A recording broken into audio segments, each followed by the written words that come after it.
AKM mathematics में आपका स्वागत है। मेरा नाम आशीष कुमार मौर्य। आज हम बताएंगे प्रश्नावली 3.5 का क्वेश्चन नंबर 3 और क्वेश्चन 1 और 2 लिंक के डिस्क्रिप्शन में दे दिए हैं, आप वहां से देख सकते हैं। चलिए हम स्टार्ट करते हैं। प्रश्न नंबर 1 कह रहा है, प्रश्न नंबर 3 कह रहा है निम्न रैखिक समीकरण के युग्म को प्रतिस्थापन एवं वज्र गुणन विधि से हल कीजिए। किस विधि को आप अधिक उपयुक्त मानते हैं? तो हम शुरू करते हैं। दिया है 8x प्लस 5y बराबर 9 अथवा 8x प्लस 5y बराबर, जब बराबर के इधर आएगा तो -9 equal to 0। Equation number first 3x plus 2y equal to 4 और 3x प्लस 2y माइनस 4 बराबर 0। Equation number 2। तो हम समीकरण 1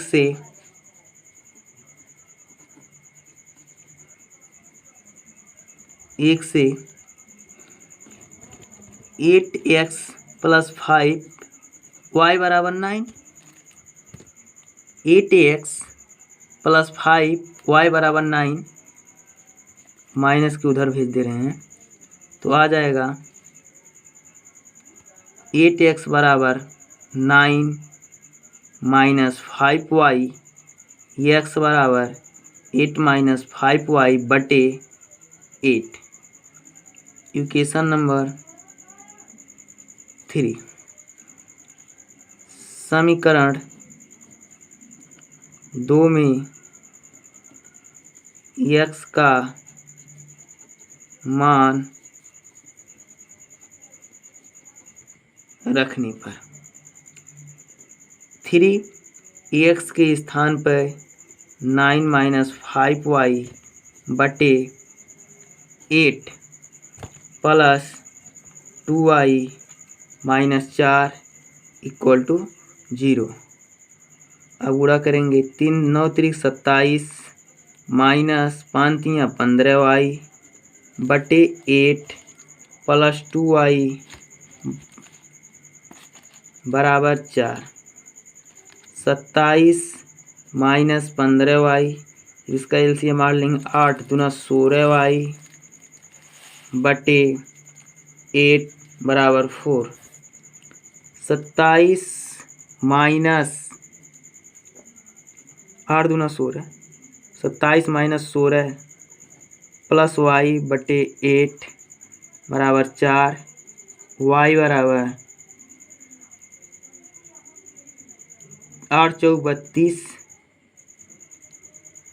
माइनस 27, देयरफॉर y बराबर 5। अब y का मान समीकरण 3 में रखने पर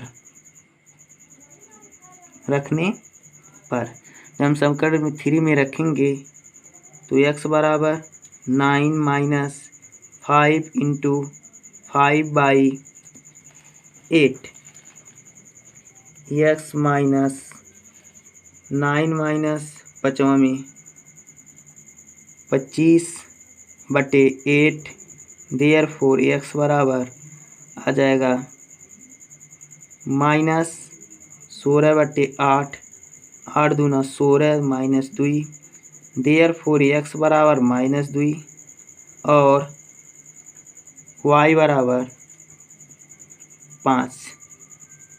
अब वज्र विधि से हम हल करेंगे। अब लगाएंगे वज्र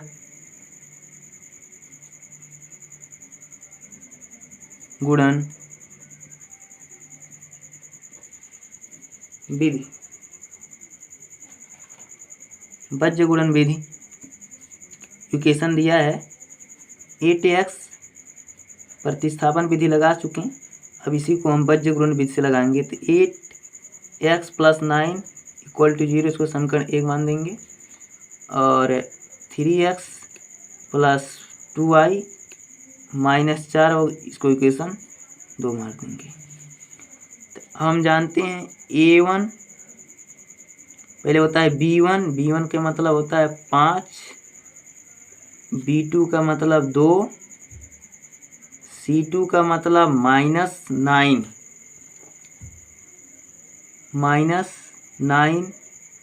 और c1 का मतलब -9 और c2 का मतलब -4। उसके बाद a1 के मतलब 8 और a2 का मतलब 3, b1 मतलब 5 और b2 का मतलब 2।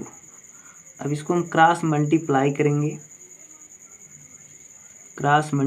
करेंगे वज्र गुणन विधि से हल करने के लिए,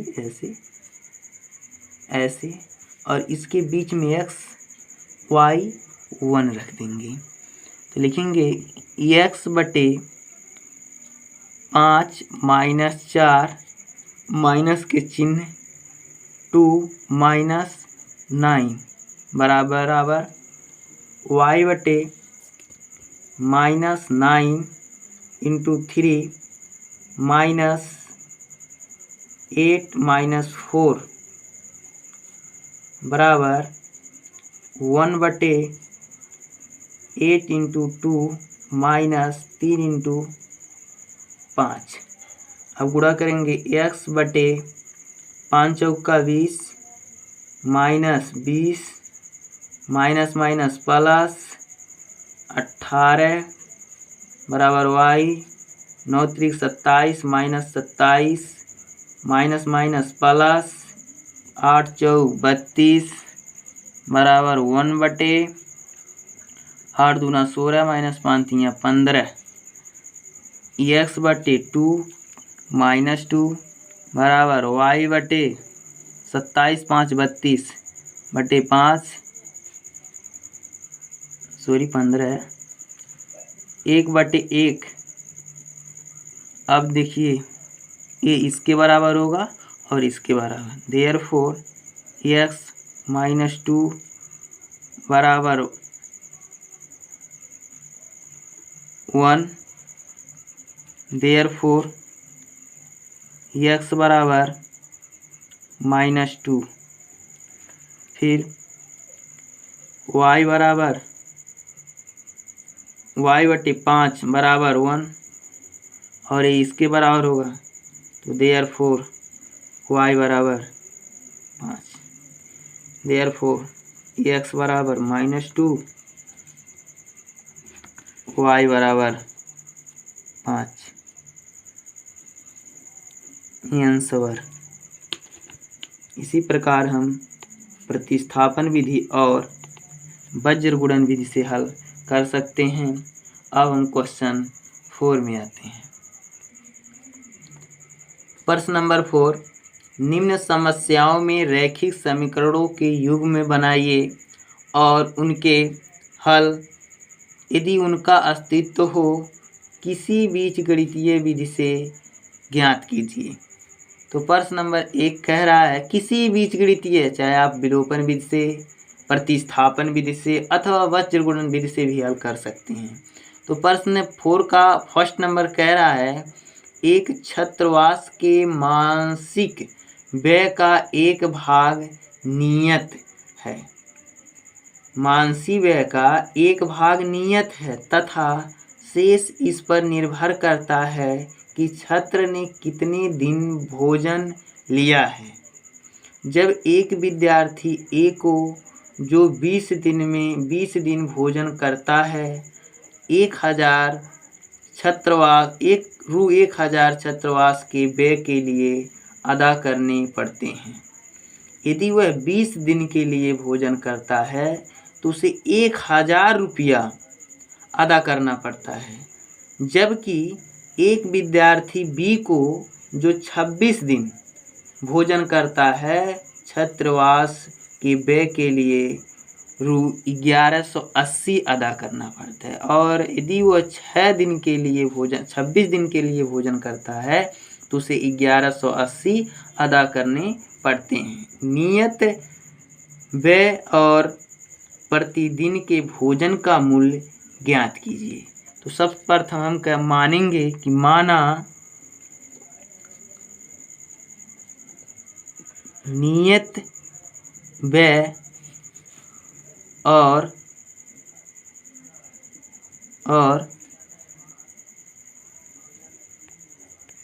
नियत व्यय और प्रतिदिन के भोजन का मूल्य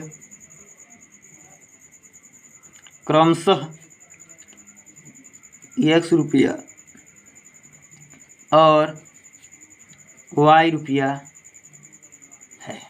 हमने मान दिया कि नियत जो व्यय है वो x रुपया है और प्रतिदिन भोजन के जो मूल्य है वो y रुपया है। तो कह रहा है फर्स्ट कंडीशन यानी कि प्रथम शर्त अनुसार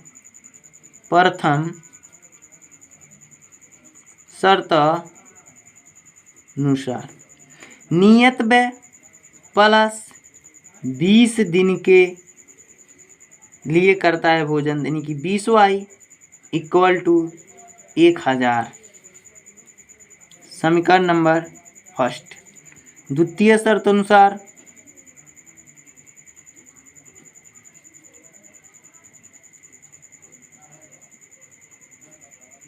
अनुसार कह रहा है नियत व्यय प्लस 26 दिन के लिए करता है यानी कि 26y 26 दिन के लिए, तो आ जाएगा 1180। समीकरण नंबर 2। विलोपन विधि से हम एक करेंगे तो समीकरण 1 में से समीकरण 2 को घटा देंगे।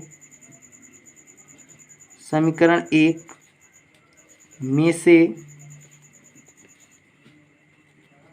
समीकरण 2 को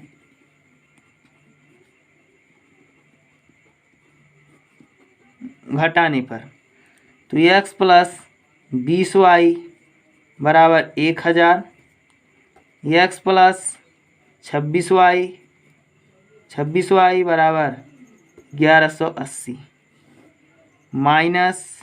माइनस चिन्ह परिवर्तन हो जाएगा, माइनस x से x कैंसिल हो जाएगा, माइनस 6y बचेगा।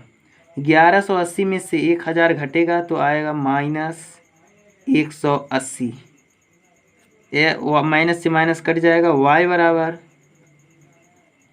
180 बटे 6, 6 त्रिक 18, देयरफॉर y बराबर 30।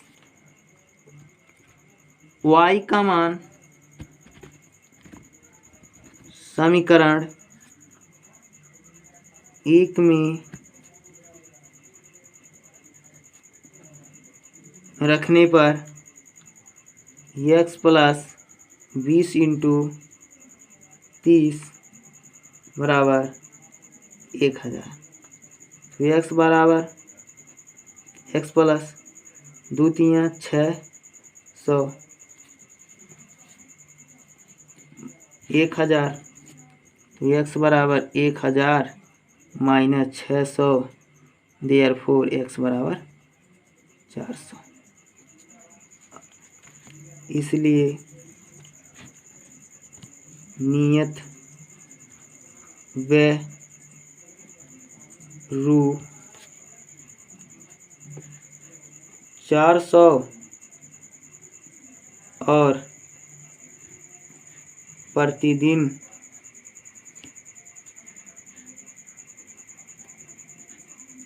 भोजन का मूल्य रु 30 रुपया। आंसर। प्रश्न नंबर 4 का सेकंड नंबर, एक भिन्न 1/3 हो जाती है जब उसके अंश से 1 घटा जाता है। कह रहा है कि एक भिन्न 1/3 हो जाता है जब उसके अंश में से 1 घटाया जाता है, और वह 1/4 हो जाता है जब हर में से 8 जोड़ दिया जाता है वह भिन्न ज्ञात कीजिए। तो सिंपल सा क्वेश्चन है। हमने मान लिया कि जो भिन्न है वो x/y है। फर्स्ट कंडीशन यानी कि प्रथम शर्त अनुसार कह रहा है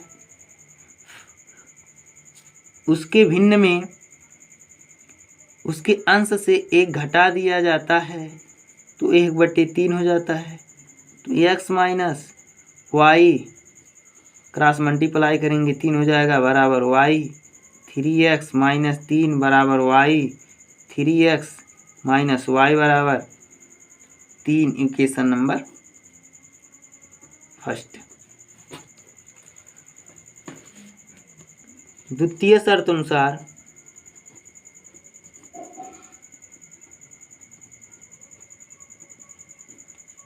अनुसार कह रहा है यदि हम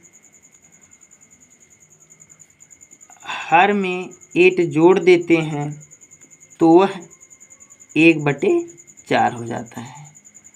x यानी cross multiply 4x y plus 8 4x minus y बराबर 8 इक्वेशन नंबर 2।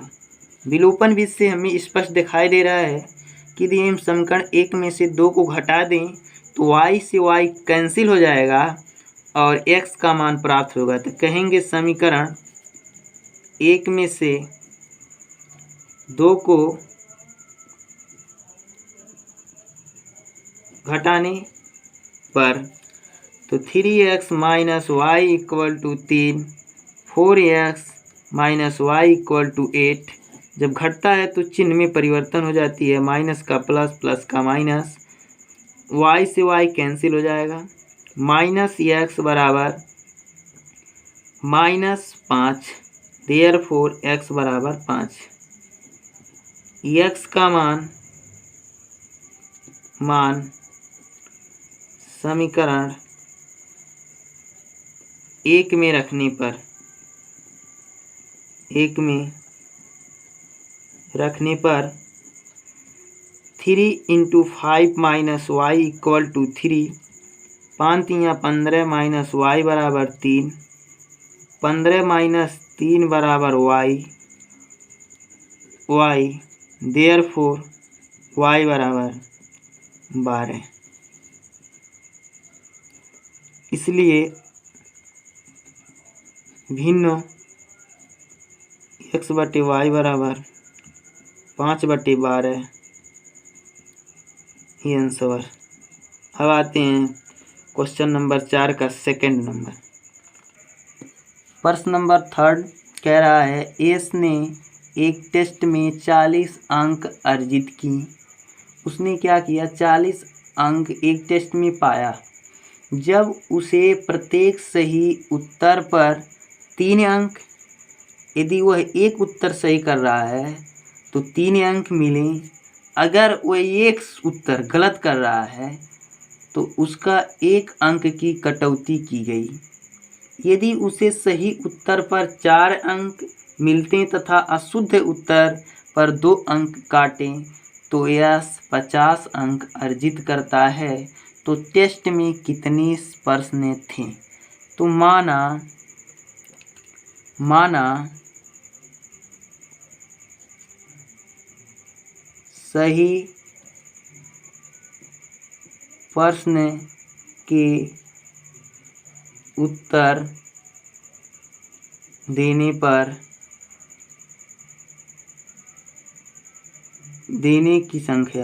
की संख्या x और अशुद्ध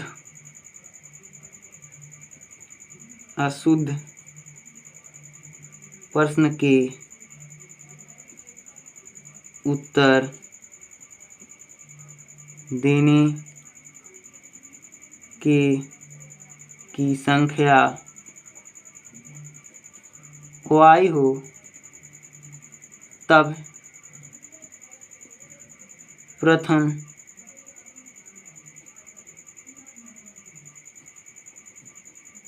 प्रथम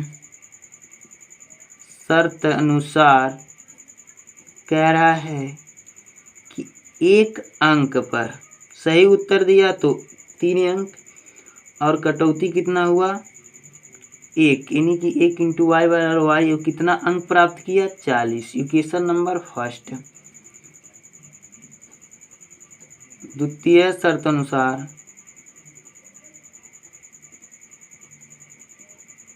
अनुसार कह रहा है एक प्रश्न कर रहा है तो 4 अंक और एक प्रश्न अशुद्ध कर रहा है तो 2 अंक, यानी कि 2 × y = 50।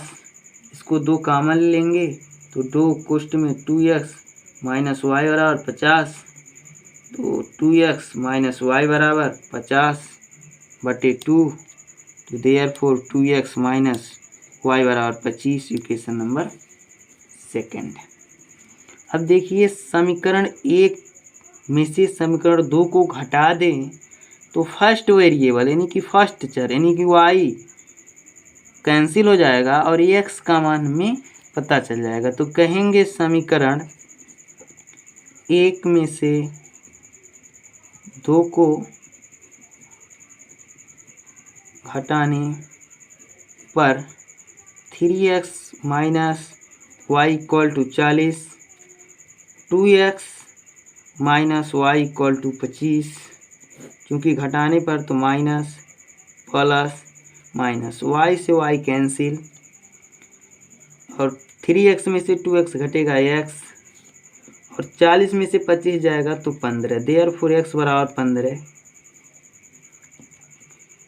और x का मान समीकरण 2 में रखने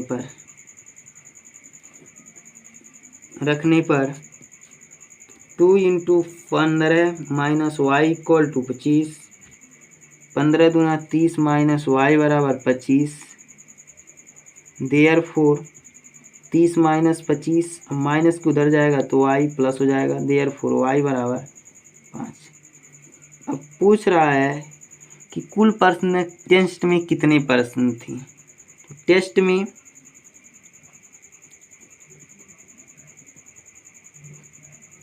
कुल प्रश्न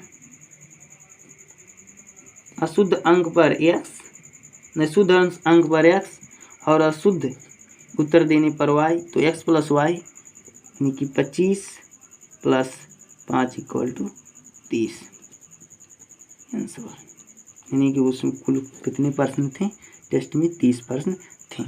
अब आते हैं प्रश्न नंबर 4 का 4th number. Sorry friends, x बराबर 15 है इसलिए x बराबर x के स्थान में 15 होगा और 15 + 5 यानी कि 20। कुल प्रश्न 20 थे। अब आते हैं प्रश्न नंबर 4th का।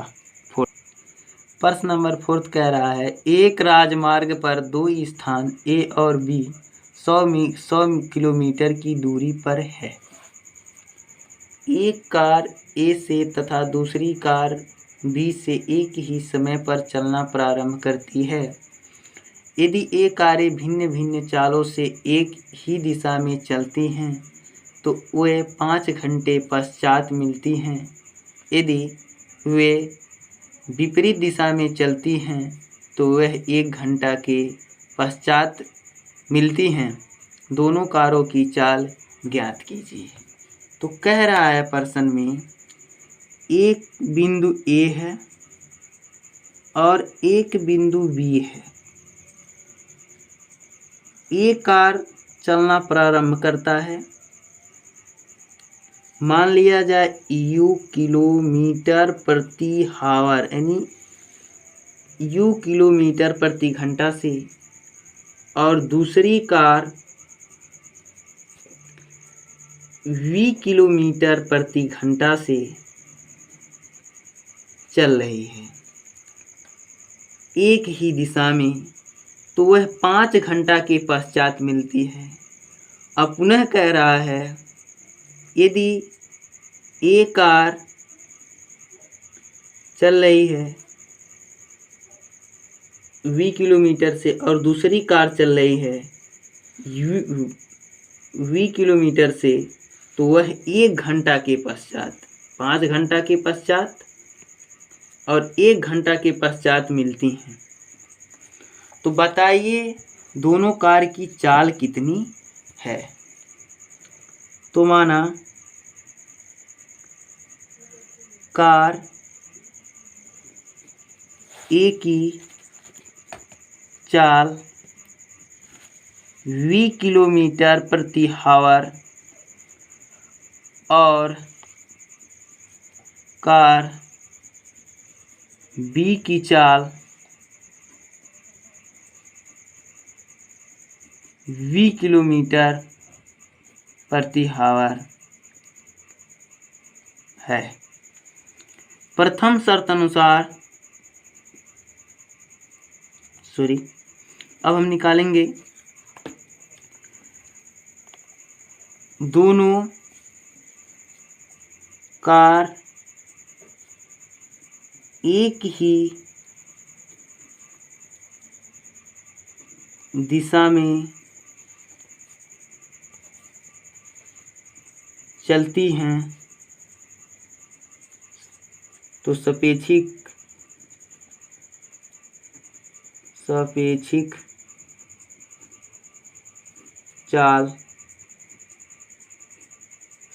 चाल x प्लस y किलोमीटर प्रति आवर। जब दो कार एक ही दिशा में चलती हैं u प्लस v किलोमीटर, तो ये दोनों जुड़ जाते हैं। और दोनों कार विपरीत दिशा में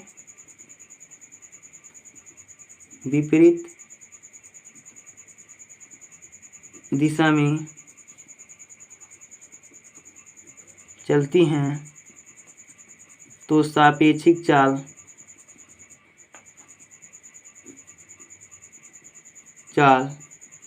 u माइनस v किलोमीटर प्रति आवर। अब कह रहा है प्रथम हम जानते हैं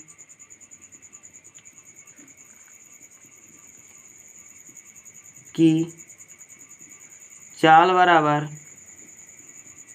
दूरी बटे समय।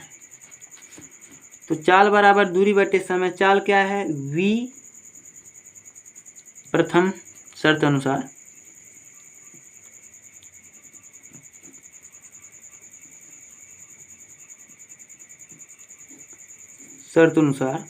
चाल बराबर होता है दूरी बटे समय। तो चाल क्या है एक ही दिशा में चलती हैं तो ये होता है u माइनस v किलोमीटर प्रति आवर, और जो विपरीत दिशा में चलती हैं तो v plus kilometre. v minus v दूरी कितना है 100 और समय कितना है 5, यानी 20 5 100। तो v माइनस v बराबर 20, समीकरण नंबर 1। द्वितीय शर्त अनुसार कह रहा है, द्वितीय शर्त अनुसार v प्लस v बराबर दूरी बटे समय,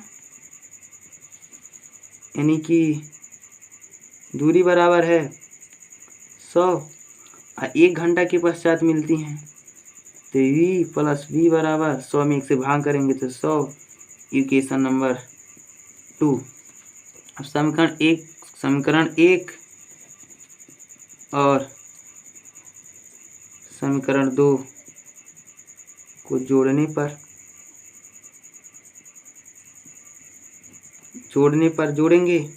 तो v माइनस v बराबर 20 और u प्लस v बराबर 100 जोड़ देंगे तो v से कट जाएगा 2u 120, तो u बराबर 120 बटे 2 बराबर 60। u का मान समीकरण 1 में रखने पर रखने पर समीकरण 1 में रखेंगे तो 60 माइनस v बराबर 20। दिस इम्प्लाइज 60 माइनस 2 बराबर v, देयरफॉर v बराबर 58 किलोमीटर। सॉरी फ्रेंड, ये 20 है तो 20 घटेगा तो 40 में से 20 जाएगा तो 40 बच जाएगा, 60 में से 20 जाएगा तो 40 बच जाएगा। तो कहेंगे देयरफॉर कार ए की चाल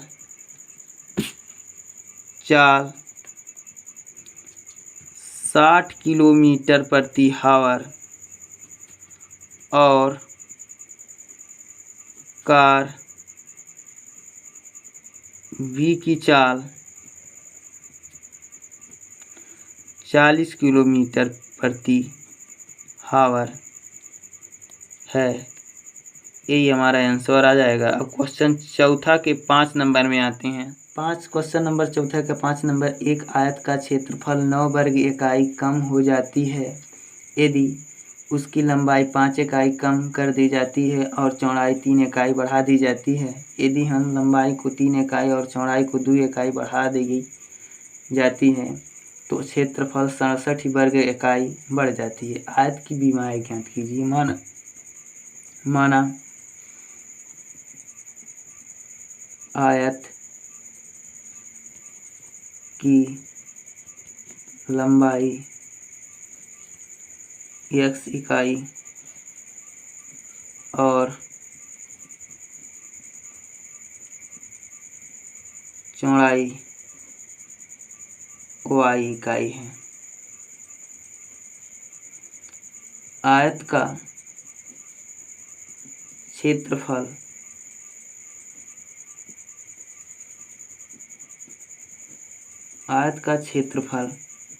यानी कि एरिया ए बराबर लंबाई गुणे चौड़ाई यानी एक्स वाई। प्रथम शर्त अनुसार कह रहा है यदि उसके आयत का क्षेत्रफल 9 वर्ग इकाई कम हो जाती है, यदि उसकी लंबाई 5 इकाई कम और चौड़ाई 3 इकाई बढ़ जाती तो आयत का क्षेत्रफल क्या हो जाएगा, 5 इकाई कम इंटू चौड़ाई में 3 इकाई बढ़ी हो जाती है तो उसके क्षेत्रफल में से 9 वर्ग इकाई कम हो जाता है। हल करेंगे X Y plus 3x minus plus 3x minus 5y plus minus minus 15 equal to X Y minus 9। अब एक्स वाई से एक्स वाई कैंसिल हो जाएगा, बचेगा x 5x माइनस 5y बराबर minus 9 plus 15 3x minus 5y बराबर 9 6 15 यानी 6। Equation number first. द्वितीय शर्त अनुसार कह रहा है यदि उसकी लंबाई में 3 इकाई और चौड़ाई में 2 इकाई बढ़ा दिया जाता है तो उसके क्षेत्रफल में 67 इकाई की बढ़ जाती है। तो गुणा करेंगे, सॉरी एक्स वाई हुआ, तो X Y plus 2x plus 3y द्वितीय 6 प्लस 6 बराबर एक्स वाई प्लस 67। तो एक्स वाई से एक्स वाई कैंसिल हो जाएगा, 2x प्लस 3y 67 माइनस 6 तो 2x plus 3y equal to 61। Equation number 2। यदि समीकरण 1 में 2 से और समीकरण 2 में 3 से गुणा कर दें तो x कट जाएगा, y का मान आ जाएगा। तो समीकरण 1 में 2 से गुणा कर दें, समीकरण 1 में 2 से, और समीकरण 2 में 3 से गुणा करके घटाने पर गुणा करेंगे 2 तियाँ 6x माइनस 5 दूना 10y इक्वल टू 6 दूना 12। अब इसमें 3 दूना 6x माइनस 3 त्रिका 9y और 61 तियाँ 3 एकम 3 और 6 त्रिक 18 यानी 183 माइनस प्लस 6x से 6x कट जाएगा और माइनस हो जाएगा माइनस y बराबर माइनस, अब घटेगा तो बचेगा 1 क्योंकि 3 में से 2 जाएगा 1 और 8 में से 1 जाएगा तो 7 यानी 171। y से y कट जाएगा, देयरफॉर y बराबर सॉरी ये प्लस है तो ये माइनस हो जाएगा तो माइनस y 19 हो जाएगा। तो 19 171 में जब हम 19 से भाग देंगे तो देयरफॉर y बराबर 19 9 171। y का मान समीकरण 1 में रखने पर 1 में रखेंगे 3x minus 5 into 9 equal to 6। तो 3x बराबर 9 पचे 45 तो 6 प्लस 45 दिस इम्प्लाइज 3x बराबर 45 6 51 दिस इम्प्लाइज x बराबर 51/3 17 तियाँ 51। तो कहेंगे सॉरी ये 17 तियाँ 51 है तो 5 1 17 तियाँ 51 17 तियाँ 51 देयरफॉर x बराबर 17 सिंपलाइज x बराबर 17। कहेंगे देयरफॉर आयत का लंबाई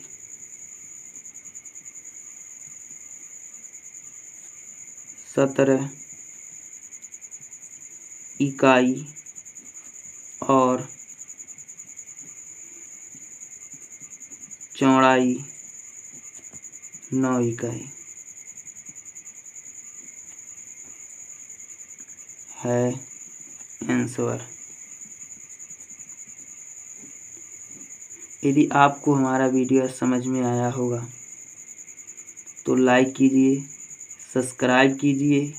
यदि कहीं डाउट हो तो कमेंट कीजिए और घंटी की निशान को दबाइए ताकि हमारे द्वारा अपलोड करेंगे वीडियो का नोटिफिकेशन आप तक सबसे पहले पहुँचे। और नेक्स्ट मिलते हैं अगले वीडियो में, तब तक के लिए गुड बाय।